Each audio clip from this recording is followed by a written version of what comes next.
Oi, pessoal, aqui é a Nana, sejam bem-vindos ao Não Olhe Duas Vezes.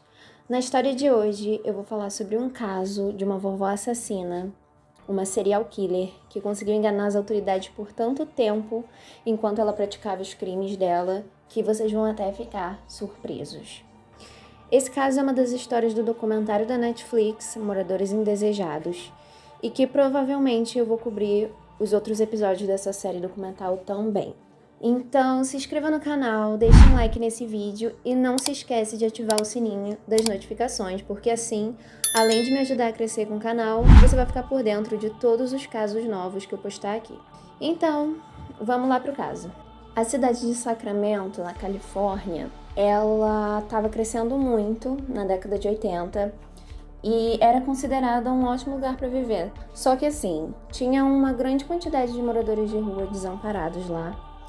E isso estava se tornando um problema. Eles estavam considerando isso um problema porque eles não sabiam o que fazer com aqueles moradores de rua. Entre eles, havia um chamado Álvaro Alberto Gonzalez Montoya, que era conhecido carinhosamente como Bert pela comunidade. O Bert ele havia nascido na Costa Rica e se mudado com a sua família para os Estados Unidos aos 16 anos. E foi nesse mesmo período que ele começou a desenvolver esquizofrenia. A família do Bert, ela tinha enviado ele para várias clínicas psiquiátricas ao longo da vida dele, só que os métodos que esses lugares utilizavam eram muito invasivos e incluíam até terapia de choque. E também os remédios que ele tomava não funcionavam, ele continuava se sentindo mal. Então o que aconteceu? Ele decidiu fugir para a cidade de Sacramento e se afastar da sua família. E lá ele encontrou abrigo em um dos refúgios para moradores de rua com problemas de alcoolismo. As pessoas dali, elas se acostumaram com Bert. E apesar do distúrbio que ele tinha, ele era uma pessoa dócil. Então eles decidiram que eles não iriam enviar ele de volta para uma clínica psiquiátrica porque sabiam que lá ele seria maltratado.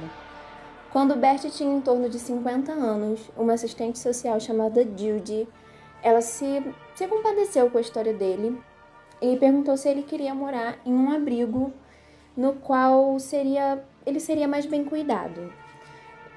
E lá ele teria casa, comida, tudo isso direitinho.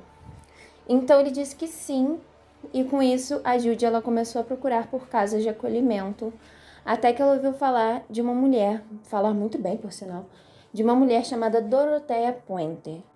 A Dorothea, ela comandava uma casa que acolhia principalmente pessoas com problemas mentais, alcoólatras e idosos. E essas pessoas elas não tinham com quem contar, então ela acolhia elas. E como é que funcionava?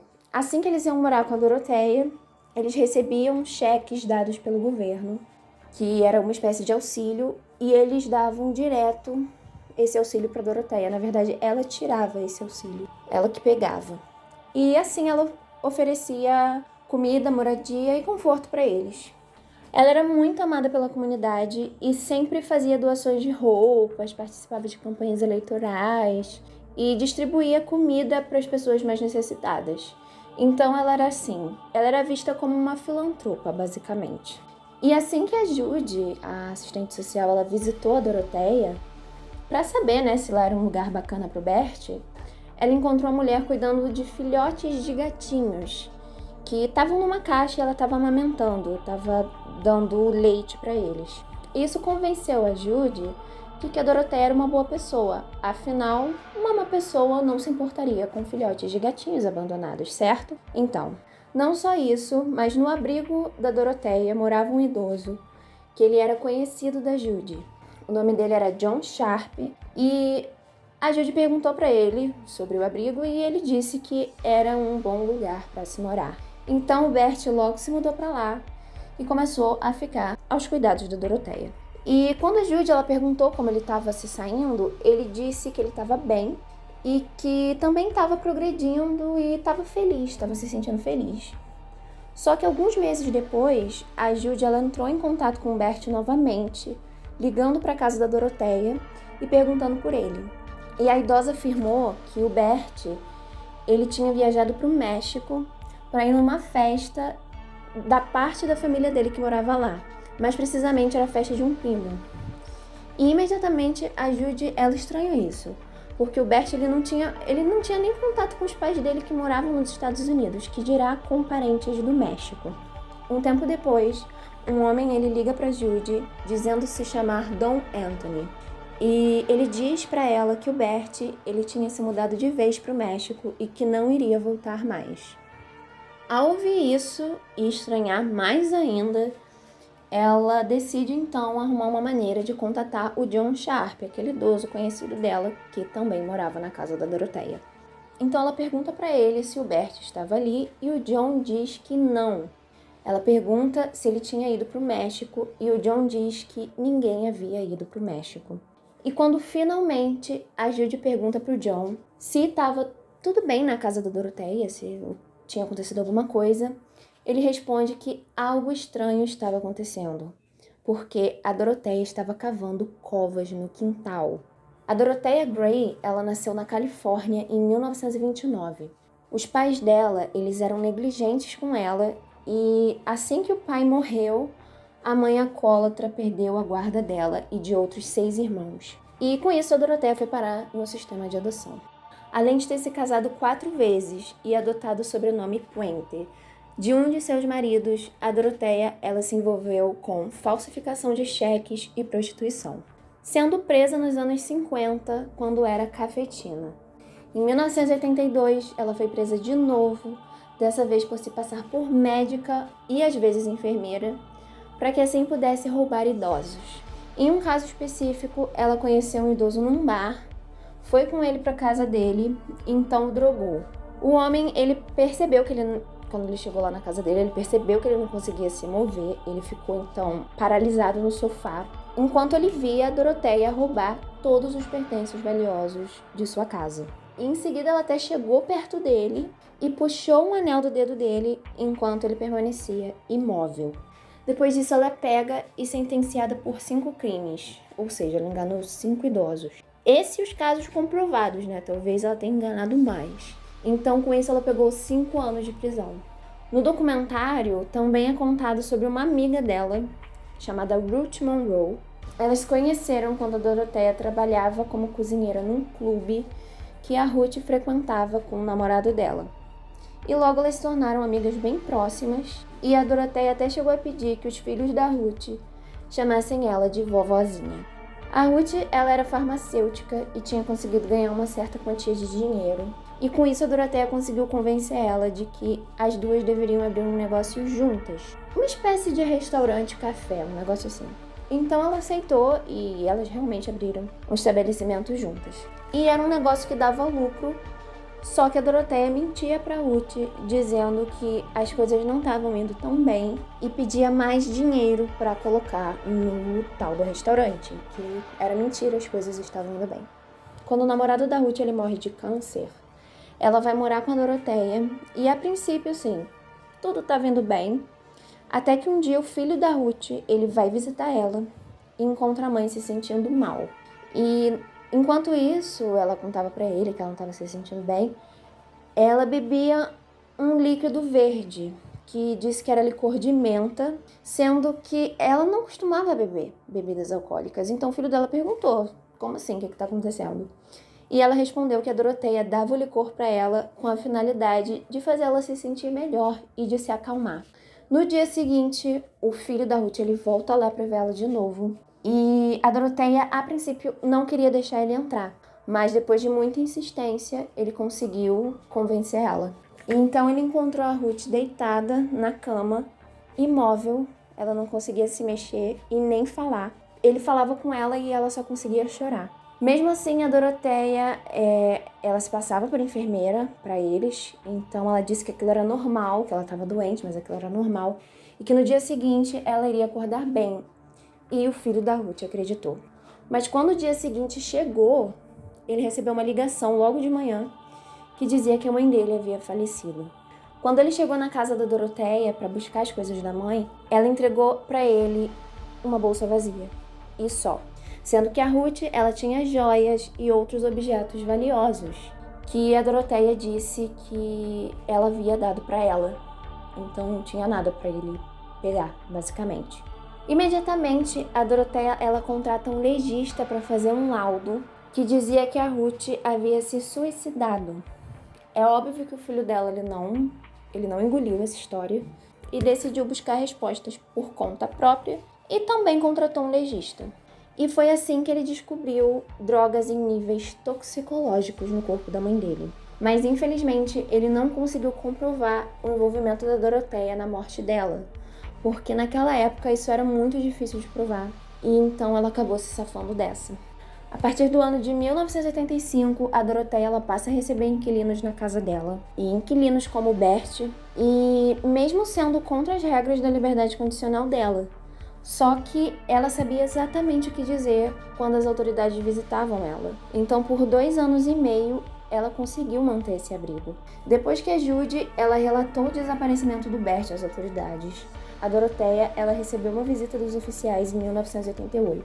E assim, ela mandou os moradores mentirem ao serem questionados e dizerem que estava tudo bem e ali era uma maravilha de se morar. E com medo, os moradores obedeceram. A gente está falando de pessoas frágeis, de dependentes químicos, idosos, pessoas com problemas psicológicos.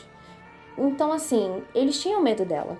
Só que o John Sharp, aquele idoso conhecido da Judy, ele conseguiu entregar um bilhete para um dos oficiais, escondido, óbvio, que dizia: ela quer que eu minta para vocês.